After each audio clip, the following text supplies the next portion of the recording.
बिहार विधान परिषद की 24 सीटों के जो नतीजे आए हैं उसमें कई बातें चौंकाने वाली हैं। भले ही एनडीए ये कहे कि उनका स्ट्राइक रेट बहुत अच्छा है, लेकिन इस चुनाव के बाद कुछ बातों पर तो वो भी मंथन कर रहे होंगे।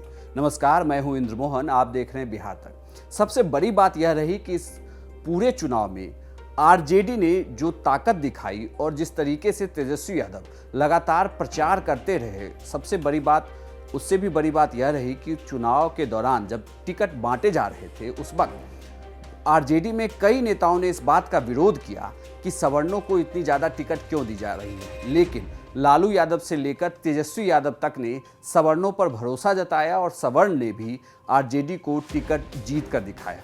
ऐसा पहली बार हुआ है कि आरजेडी एमवाई समीकरण से अब आगे निकल रहा है। इसे आप ऐसे समझें कि लालू यादव ने जब बिहार की राजनीति में शुरुआत की थी तो उन्होंने दो जातियों को साधा था। एमवाई समीकरण का मतलब है मुस्लिम और यादव समीकरण।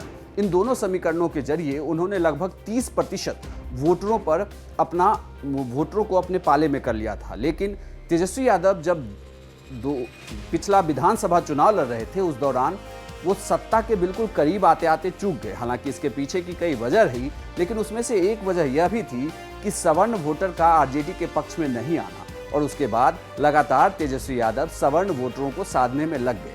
तभी वो लालू यादव की लाइन एमवाई समीकरण को उन्होंने भूमाई समीकरण में परिवर्तित कर दिया, यानी कि भूमिहार, मुस्लिम और यादव।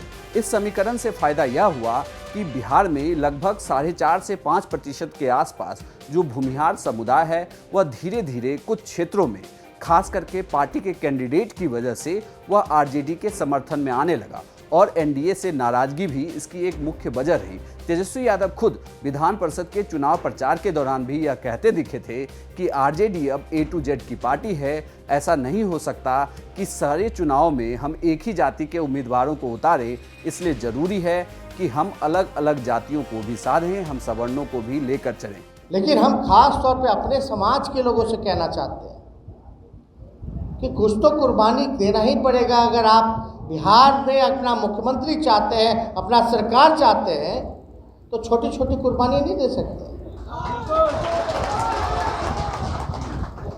आप लोग में क्या आदत हो गया, भाई एमपी भी हम ही लड़ेंगे, एमएलसी भी हम ही लड़ेंगे, एमएलए भी हम ही लड़ेंगे, सब चीज़ हम ही लड़ेंगे। ऐसे काम चलेगा जी?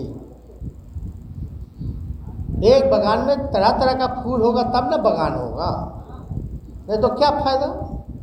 और हम A to Z की बात कर रहे हैं, और एमएलसी वाले चुनाव में तो 4-5 ही जातियां, परंपरा जो रही है वही जातियां लड़ती रही है चुनाव, और तो कोई जातियां लड़ी नहीं है। तेजस्वी यादव के इस नए राजनीतिक समीकरण ने बिहार में आरजेडी की विधान परिषद की सीटें बचा ही नहीं दी है, बल्कि उस वजह से राबड़ी देवी बिहार विधानसभा में नेता विपक्ष भी बनकर रह जाएंगी। नेता विपक्ष के लिए बिहार विधान परिषद में 8 सीटें चाहिए थी और आरजेडी ने जिस तरीके से प्रदर्शन किया है उसके बाद उनकी सीटें भी बच गई। अब बड़ा सवाल यह उठता है कि क्या आने वाले दिनों में तेजस्वी यादव इसी समीकरण पर चलते रहेंगे? क्या 2024 के चुनाव और 2025 के भी चुनाव में जो सवर्ण वोटर हैं वो क्या आरजेडी के साथ आएंगे, यह देखना होगा। हालांकि आप देखें तो आरजेडी में अभी आरजेडी के प्रदेश अध्यक्ष जगदानंद सिंह, वो भी राजपूत जाति से आते हैं। वहीं भूमिहारों ने 3 सीटें बिहार विधान परिषद की जीती हैं। तो इससे यह कहा जा रहा है कि आने वाले दिनों में अगर आरजेडी वोटर एनडीए से खिसका और आरजेडी के साथ आया तो तेजस्वी यादव के लिए सत्ता का राह आसान हो सकता है। यह पूरी जानकारी आपको कैसे लगी हमें कमेंट बॉक्स में लिखकर जरूर बताइएगा, और बिहार की तमाम छोटी बड़ी खबरों के लिए आप देखते रहिए बिहार तक।